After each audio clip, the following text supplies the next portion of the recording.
Bismillahirrahmanirrahim. Alhamdulillah hamdan katsiran thayyiban mubarakan fih kama yuhibbu rabbuna wa yardah, wassalatu wassalam ala nabiyyina Muhammadin wa ala alihi wa sahbihi wasallam. Qala Allahu azza wa jalla fi kitabihil karim, ya ayyuhalladzina amanu taqullaha haqqa tuqatih wa la tamutunna illa wa antum muslimun. Fa inna asdaqal hadits kitabullah wa khairal huda huda nabiyyina Muhammadin sallallahu alaihi wasallam wa syarrul umur muhdatsatuha fa inna kulla muhdatsatin bid'ah wa kulla bid'atin dhalalah wa kulla dhalalatin finnar. Ma'asyiral muslimin, jamaah salat maghrib Masjid Ibnu Taimiyah di Ma'had Darussalaf Sanggerahan Grogol Sukoharjo rahimakumullah. Seperti yang telah kita ketahui bersama, banyak alasan untuk tetap semangat ngaji, karena yang mendorong kita untuk mencintai dan tetap terus bersemangat ngaji itu bukan hanya satu atau dua, tetapi sekali lagi banyak alasan, banyak keutamaan dan banyak kemanfaatan. Pada sesi yang pertama tadi sudah disebutkan beberapa hal, maka selanjutnya pada sesi yang kedua kita tambahkan sedikit masih keterangan dari Al-Imam Az-Zahabi rahimahullahu ta'ala. Beliau sebutkan dalam Siyar A'lamin Nubala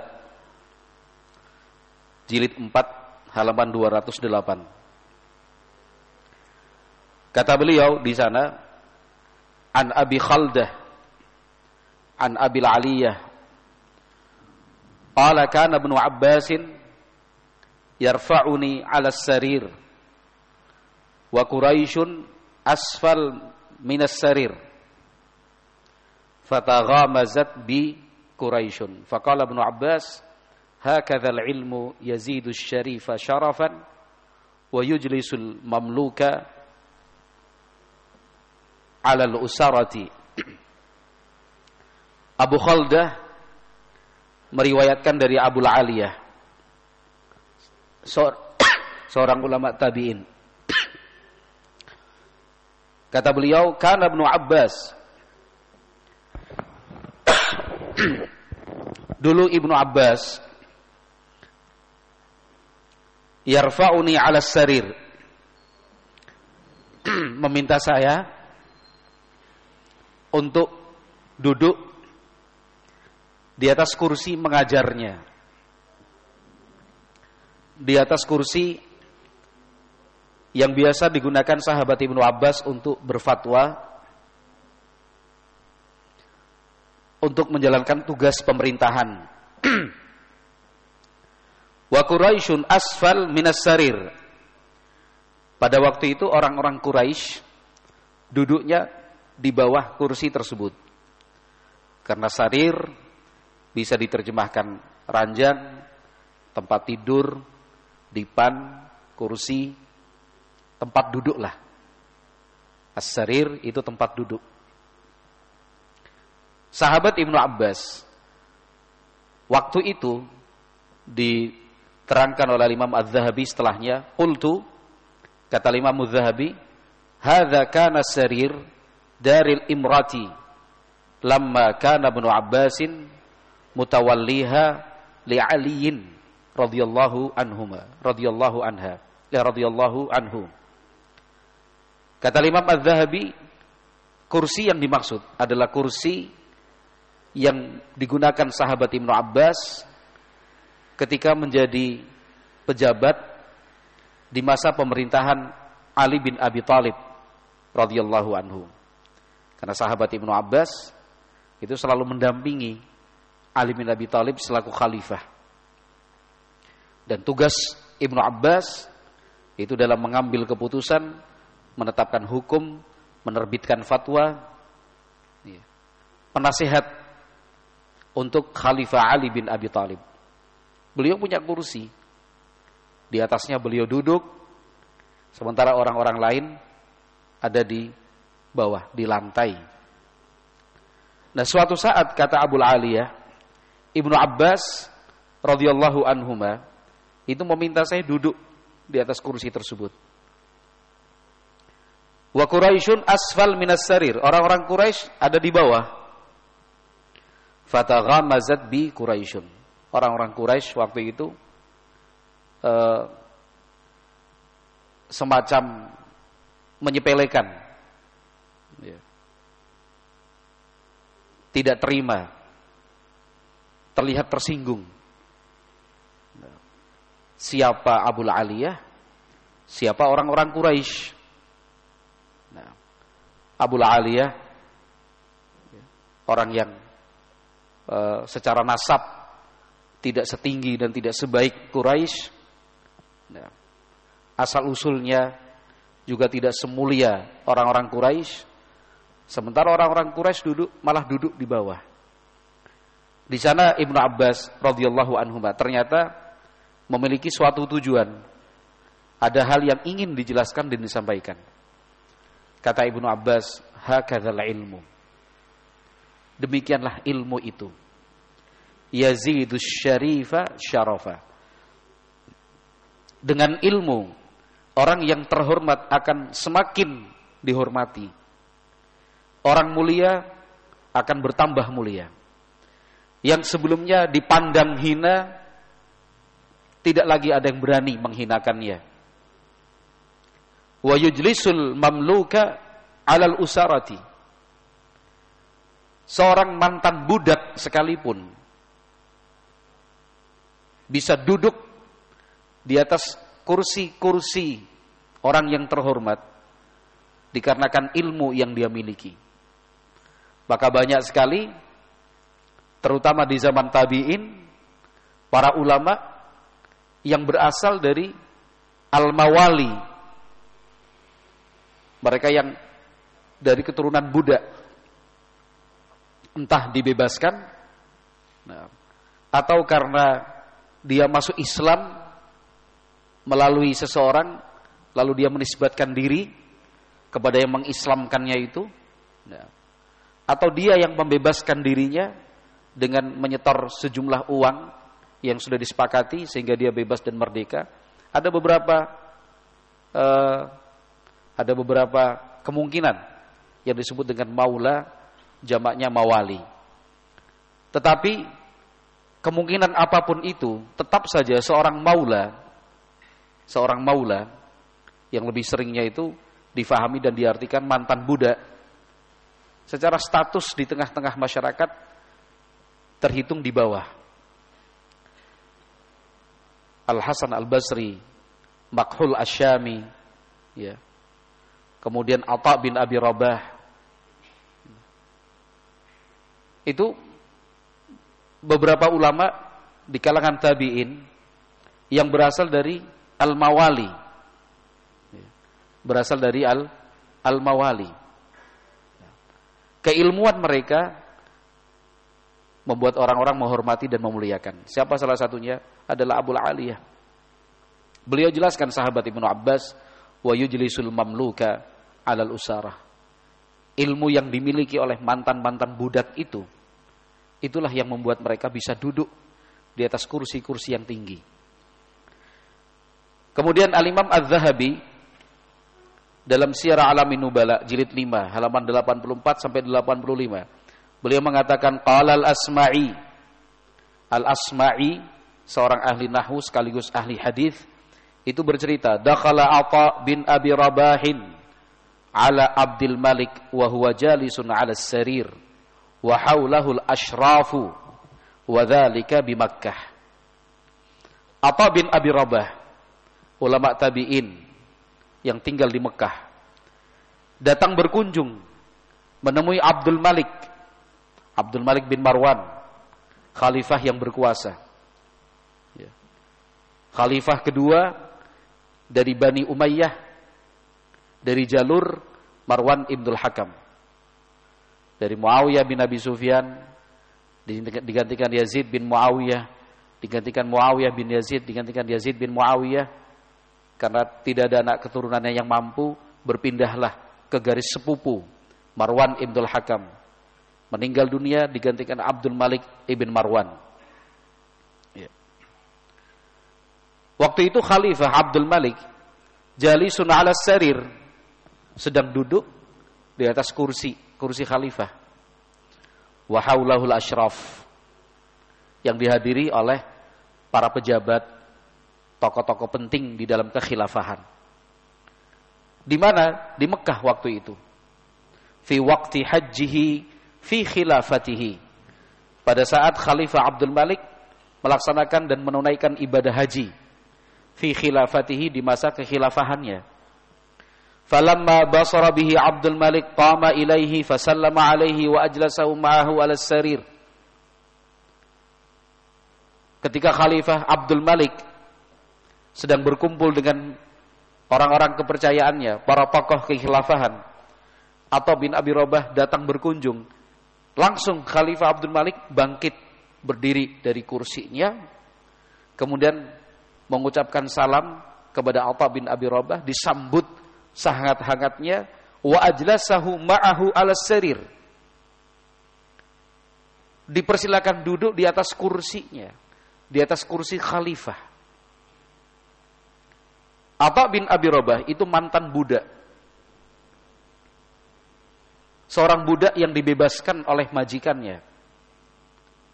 Karena semangatnya Atha bin Abi Rabah untuk beribadah, untuk menuntut ilmu, tanpa mengurangi hak majikannya untuk dilayani. Karena waktu itu dibagi menjadi 3 oleh Atha bin Abi Rabah. Sepertiga melaksanakan tugas sebagai budak, melayani majikan. Sepertiga untuk ibadah, sepertiga untuk thalabul ilmi. Melihat kesungguhan dan keseriusannya, dibebaskan. Jadi secara nasab dan garis keturunan dipandang sebelah mata oleh banyak orang. Secara fisik demikian juga. Hitam, pendek, ya. Kemudian ada sedikit bungkuk, sangat pesek, ya. Kemudian buta sebelah, sampai disebutkan oleh murid-muridnya ada 5-6 cacat fisik dimiliki oleh Atha bin Abi Rabah. Tapi coba lihat, Khalifah Abdul Malik betul-betul memuliakannya, dipersilakan duduk di atas kursi khalifah. Wa qa'ada baina yadayhi. Khalifah sendiri memilih duduk di bawah, menghadap. Bisa dibayangkan itu, Atha bin Abi Rabah duduk di atas, para pejabat di bawah. Ya. Khalifahnya duduk pas di depannya Atha bin Abi Rabah, di bawah juga. Wa qala ya Aba Muhammad hajatuk. Kata Khalifah Abdul Malik, Abu Muhammad, ada keperluan apa yang bisa saya bantu? Qala ya Amiral Mu'minin, ittaqillaha fi haramillahi wa harami rasulihi fata'ahadhu bil imarati.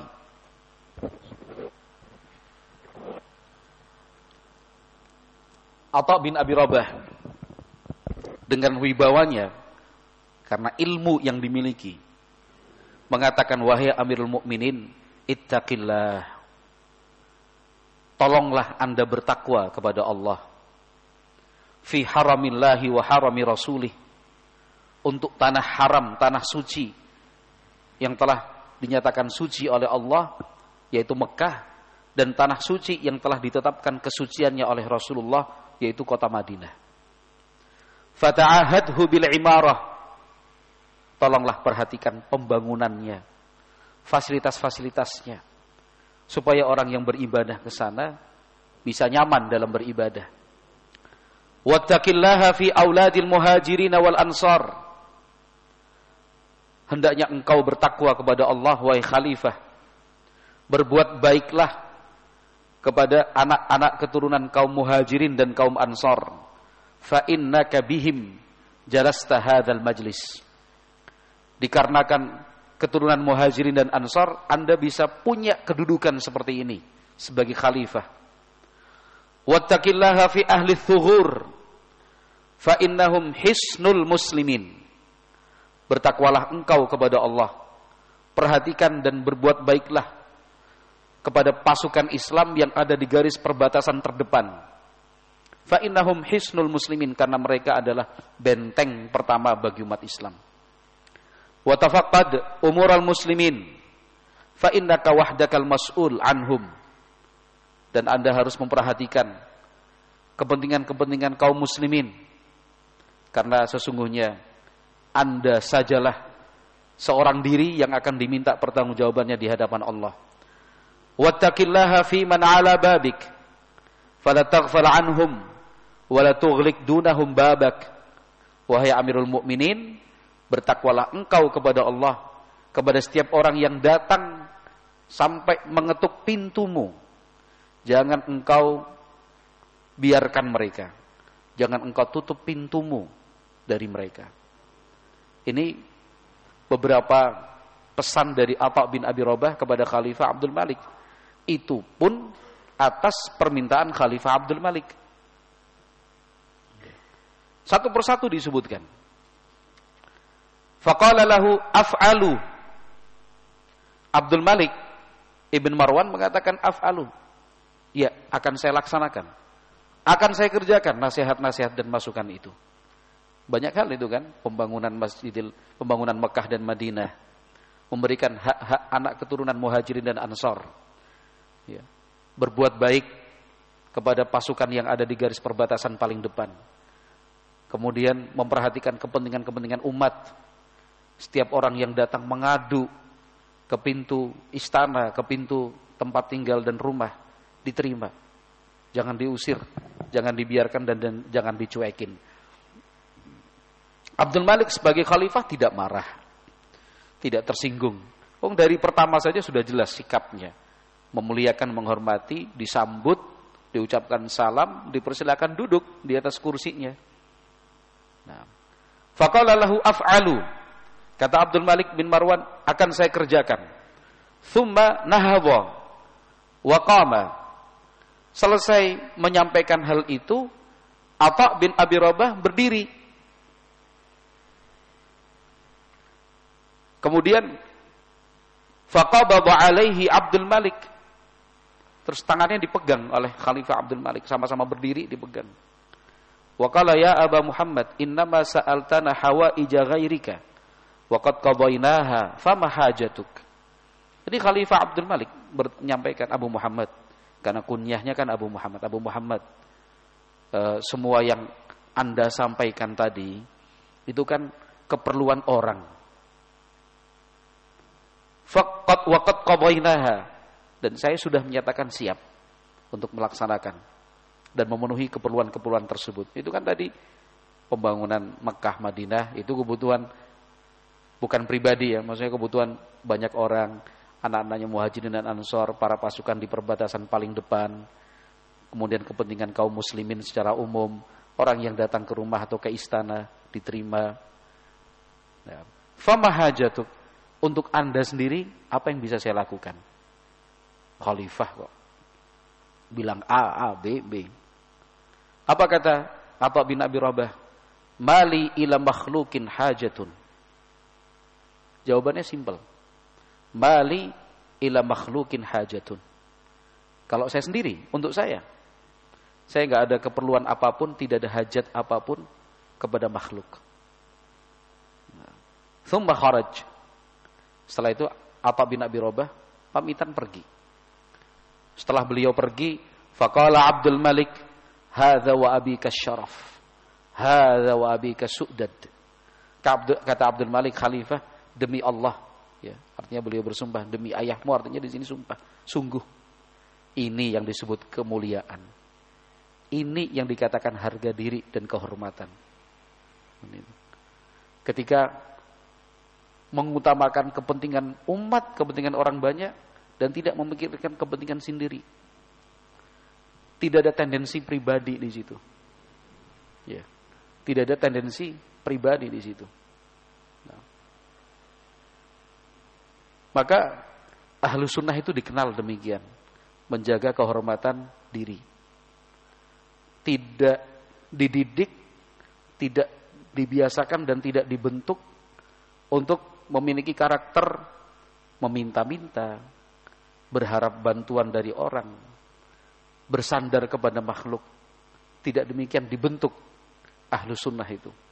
Ahlu sunnah sejak zaman sahabat, bahkan yang tertinggi adalah Rasulullah SAW, sahabat, tabi'in, tabi'ut tabi'in. Lihat, mereka semua adalah orang-orang yang sangat-sangat memperhatikan dan menjaga kehormatan diri. Sama sekali tidak menunjukkan hajat pribadinya, kemudian dia sampaikan, dia mintakan kepada makhluk, kepada orang. Kalau memberikan rekomendasi, memberikan masukan, tazkiyah, ya, syafaat untuk umat, untuk dakwah, untuk orang lain yang membutuhkan, ya itu dilakukan oleh para ulama salaf. Tapi bukan untuk pribadi. Bukan untuk pribadi. Cuma sekedar memberikan masukan. Kalau membantu, di sana sedang membangun masjid, di sana sedang membangun pondok, di sana sedang membangun lembaga pendidikan anak, di sana sedang membutuhkan mushaf Al-Qur'an, di sana sedang membutuhkan asrama, ya. Di sana membutuhkan kitab-kitab, di sana ada anak yang sedang sakit, di sana ada ikhwan yang sedang sakit, ya. Di sana ada saudara kita yang sedang kena musibah. Itu dilakukan, tapi bukan untuk dirinya sendiri. Padahal seandainya disampaikan, andai kata Atha bin Abi Rabah itu menyampaikan, pasti akan dipenuhi oleh Abdul Malik selaku khalifah. Karena apa-apa punya yang dibutuhkan oleh manusia saat itu bisa diadakan, bisa disiapkan. Tapi tidak, jawabannya jelas. Mali ila makhlukin hajatun. Oh, kalau saya sendiri gak ada keperluan kepada makhluk. Artinya untuk kepentingannya diri sendiri. Rahimahullahu ta'ala.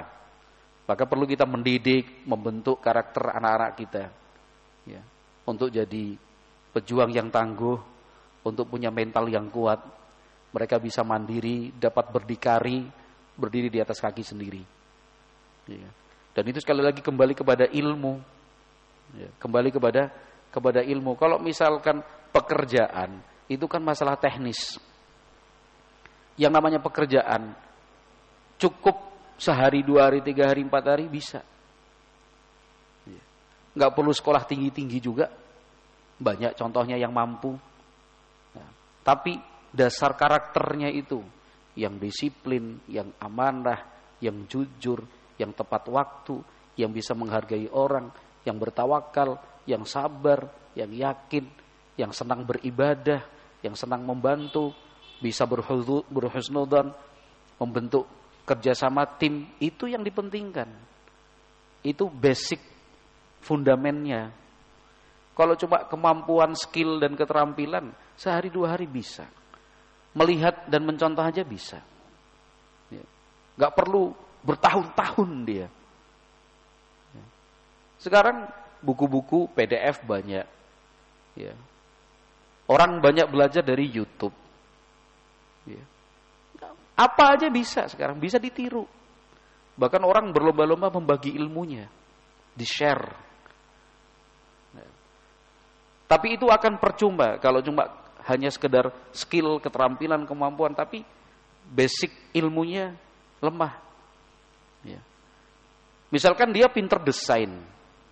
Ya. Pinter desain. Apapun bisa dia desain. Mau desain grafis, ya, desain sipil, interior, eksterior, bahkan dia bisa buat 3D-nya, ya, bisa buat gambar bergaya 3 dimensi, bahkan lebih dari itu bisa dia.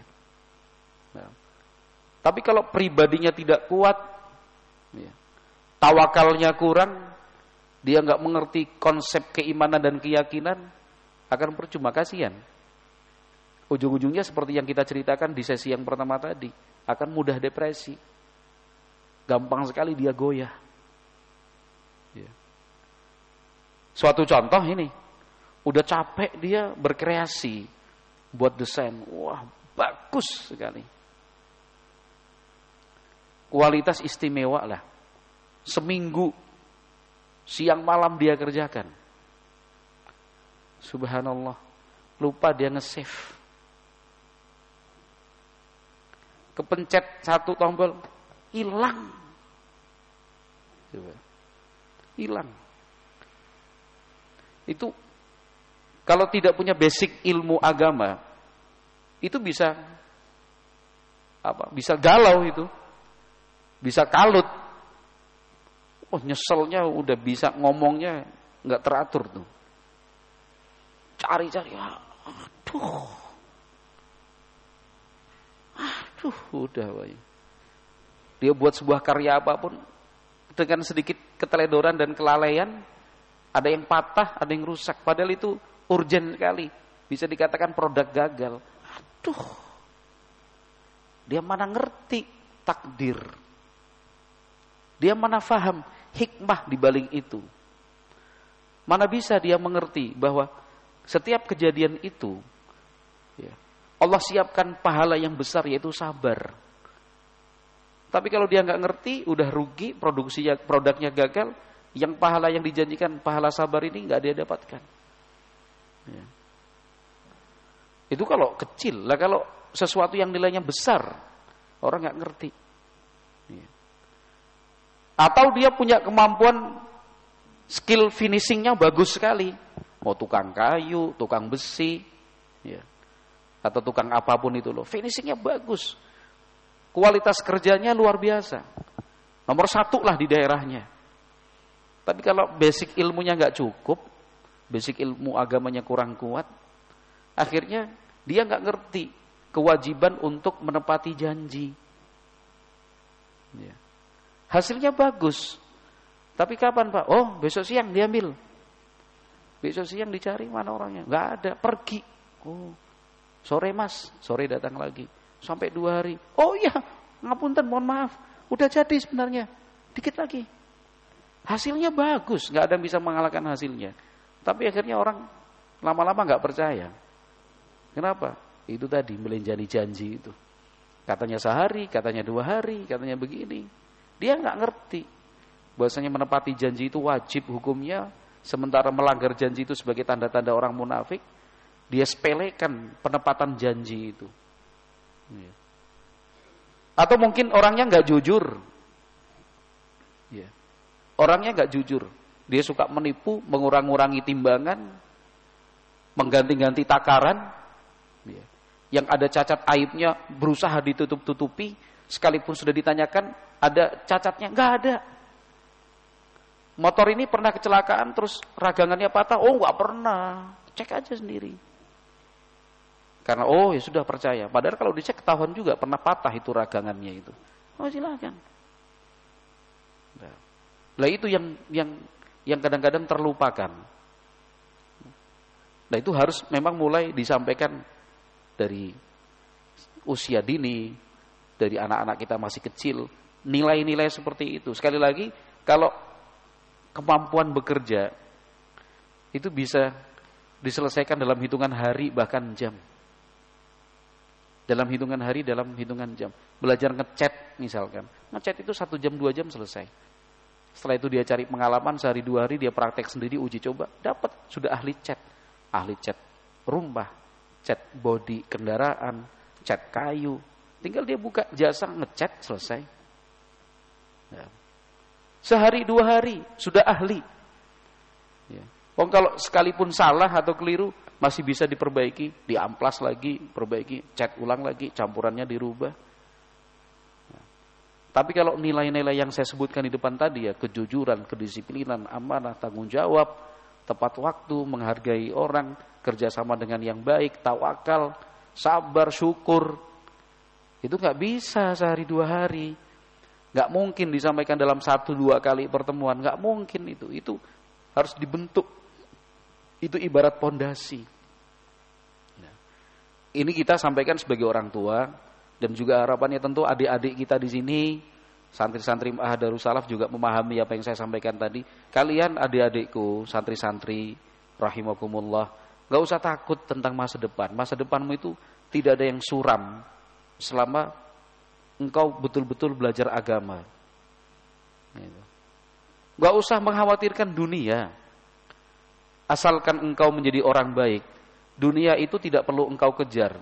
Dunia itulah yang akan mengejar-ngejarmu. Kau berpaling dari dunia, dunia itu yang akan merayumu. Kamu mau sembunyi dimanapun, dunia itu datang.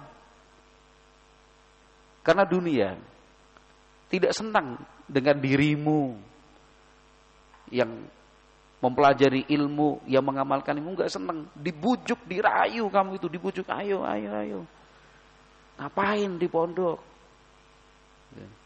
Teman-temanmu tuh udah pada punya motor, udah pada banyak punya pacar, udah pada punya handphone, udah kerja, tiap hari dibayar sekian, punya gaji, handphonenya bagus, jalan-jalan kemana-mana, dikit-dikit pasang status, ya. Mulai dari atas puncak gunung sampai dasar lautan untuk snorkeling misalkan, sampai kemana mau kamu di sini di IT terus wae, jerawatannya mergo IT, ya kan, lemesnya melalui IT. Sing lainnya udah janjian ketemu besok jam 2 siang. Kamu lihat dari atas masjid itu, aku tak lewat nganggo motorku. Udah nunggu di sini. Temennya yang udah enggak mondok kan. IT. Ya udah. Itu digoda, kamu dirayu.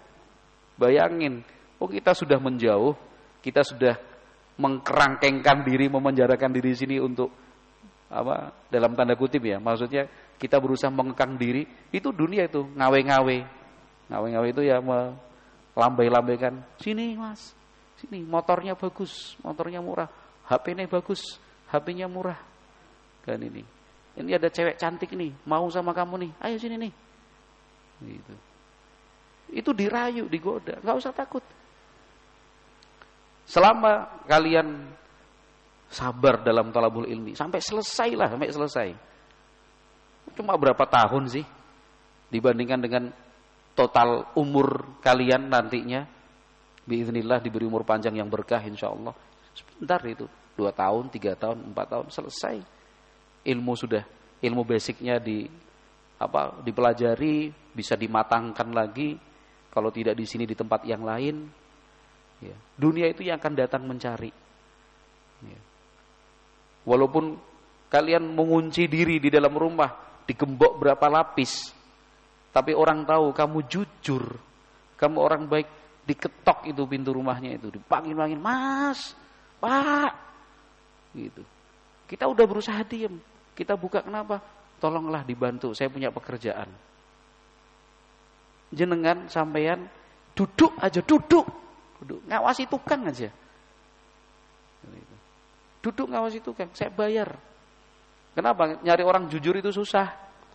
Udah dipercaya, dia berkhianat. Orang yang paling dekat dengan kita justru dia yang paling menusuk, paling dalam. Dia yang menikam paling perih. Maka akhirnya orang nggak percaya dengan manusia, sekarang percayanya dengan alat. Pasanglah CCTV sini, pasanglah finger scan, ya kan? Sudah nggak tulisan tangan gini lagi, finger scan, udah masuk, pulang. Sekarang itu udah bisa ditipu kan? Sekarang udah pakai scan retina. Karena cuma cukup 70.000 sudah bisa sudah bisa memalsukan sidik jari. Di Semarang banyak itu. Ya kan? Bikin sidik jari cuma kayak misalkan jempol gini dicap 70.000. Kan itu. Ini yang cerita sama saya pejabat daerah ini. Aduh susah Ustaz. Ngawasi pegawai-pegawai, kenapa? Pakai sidik jari sekarang udah nggak bisa. Kenapa? Orang rame-rame ke Semarang, pasang sidik jari, terus sesama teman saling menitipkan, weh, aku di absen ke, gitu. Jadi pakai jempol temennya, tapi dimasukin jempolnya si A. Set, si A masuk. Padahal si A sedang tidur-tiduran di rumah. Nah, kan gitu. Akhirnya mulailah beralih ke teknologi retina scan, nggak mungkin nitip retina. Gitu. Akhirnya karena ketidakjujuran itu yang semakin merata, kejujuran itu susah ditemukan pada pribadi seseorang. Akhirnya orang lebih percaya pada alat, ya kan? Dipasang di mana-mana itu untuk ngawasi. Gitu. Pemilik swalayan Itu pusingnya bukan karena apa, pusingnya malah mengawasi pegawai dan karyawan. Itu cerita sama saya langsung. Seorang pemilik pengelola swalayan besar lah. Pusing Ustaz, dikiranya punya duit banyak, seneng po katanya. Kenapa? Sebelum toko buka sampai toko tutup, sepanjang malam mantengi CCTV gini nih. Wah, itu nggak benar telepon. Itu siapa itu? Yang main handphone itu. Kerja kok main handphone. Ya, itu siapa itu? Yang malah ngobrol itu. Dia bos, harusnya menikmati hasil, ya kan? Malah dibikin sibuk, dibikin pusing dengan ngawasin orang ini. Makanya kejujuran itu susah dicari di zaman sekarang. Kalian adik-adikku, santri-santri yang terhormat, belajar agama, jadilah orang jujur. Kalau udah dikenal sebagai orang jujur, nggak usah cari pekerjaan, dicari sama pekerjaan. Orang rebutan, masing-masing nawar. Digaji berapa sih di sana? Kan itu. Tempat saya aja, saya gaji lebih tinggi. Kan itu. Gajinya berapa sana? 1.500.000. Saya siap 1.700.000. Yang 2 juta. Kamu tinggal milih aja. Yang lain 2 juta tambah fasilitas. Itu. Rumah, jajan, sembako siap. Yang penting di sini, ngawasi duduk gini aja sudah. Nanyakan kabar. Nah. Itu penting, barakallahu fikum.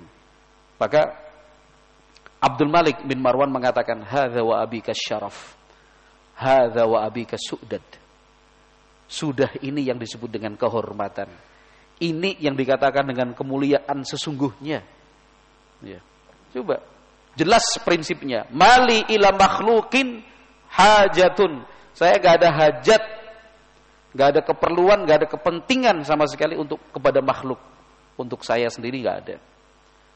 Makanya Khalifah Abdul Malik mengatakan, ya Aba Muhammad, innama sa'altana hawaija ghairik wa qad qadainaha. Tadi yang Anda sampaikan ini kan untuk kepentingan orang itu.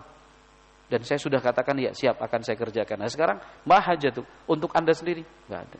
Cukup Allah Subhanahu wa taala. Makanya kata Abdul Malik, orang ini terhormat sekali. Orang ini terhormat sekali. Nah, tetapi sebaliknya, naudzubillah. Sebaliknya, ketika orang itu bicara kencang, bicara kritis, ya, tapi ketika diberi sesuatu, diem, akan terhina dia. Ternyata ada sesuatu yang dia cari, ada hal-hal yang dia inginkan, ada kepentingan pribadi yang ingin dia raih. Orang gak akan percaya sama orang seperti ini. Enggak lah, ternyata cuma segitu doang dia. Kasih 2 juta, diem. Dikasih 10 juta udah, mudah-mudahan ya. Siap mati meregang nyawa bahkan. Nah, maka ikhwati fillah rahimani wa rahimakumullah, itu pesan dari Atha bin Abi Rabah rahimahullahu taala. Kemudian Al-Imam Az-Zahabi rahimahullah juga menyebutkan di dalam kitabnya Syiar A'lamin Nubala jilid 8 halaman 384. Umar bin Mudrik rahimahullahu taala mengatakan, haddatsana Al-Qasim ibnu Abdurrahman qala haddatsana Ash'ath ibn Syu'bah Al-Missisi qala qadima ar-Rasyid ar-Raqqah. Khalifah Harun ar-Rasyid datang berkunjung ke Raqqah. Ya. Raqqah itu di daerah Syam ya, di Suria. Ya. Fanjafalan nas khalfa bin Mubarak. Ketika kunjungan Khalifah Harun ar-Rasyid ke Raqqah itu berbarengan dengan kedatangan Ibnul Mubarak, ulama. Khalifah, ulama. Fanjafalan nas khalfa bin Mubarak. Wah, orang berduyun-duyun. Ramai sekali, berombongan menyambut dan mengikuti Ibnul Mubarak dari belakang. Disambut itu. Wa taqatta'atin ni'al wartafa'atil ghabarah. Itu saking orang berdesak-desakan menyambut Ibnul Mubarak, taqatta'atin ni'al. Sandal itu sampai ada yang putus banyak. Ya kan? Orang kalau sudah desak-desakan, orang enggak peduli lagi sampai keinjek sandalnya, putus talinya. Wartafa'atil ghabarah, debu-debu itu naik, ramai orang. Fa asyrafat ummu waladin li amiril mu'minin min burjin min qasril khashab. Ya.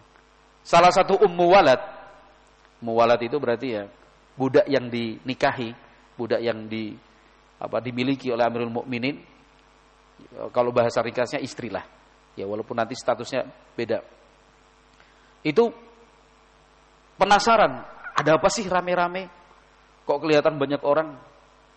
Akhirnya ngintip dari burj, dari semacam menara ya, yang terbuat dari kayu. Faqalat ma hadza? Terus beliau bertanya, ada apa sih ini rame-rame? Qalu alimun min ahli Khurasan qadim.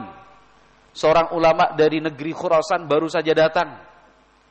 Qalat hadza wallahil mulk la mulku Harun alladzi la yajma'un nas illa bisyuratin wa a'wanin.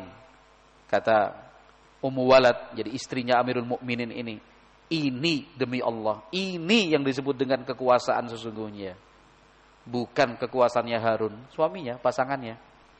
Alladzi la yajma'un nas illa bisyaratin wa a'wanin, illa bisyuratin wa a'wanin. Yang untuk mengumpulkan banyak orang itu harus pakai polisi, harus pakai petugas. Harus direncanakan, dimobilisasi. Dihubungi satu persatu, ayo datang semuanya, awas kalau nggak datang, disambut yang rapi, latihan, gladi kotor, gladi resik.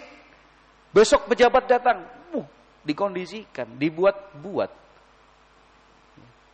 Tapi Ibnul Mubarak rahimahullah seorang ulama datang tanpa dibuat-buat, tanpa dikondisikan, tanpa disiapkan, ramenya luar biasa, berdesak-desakan.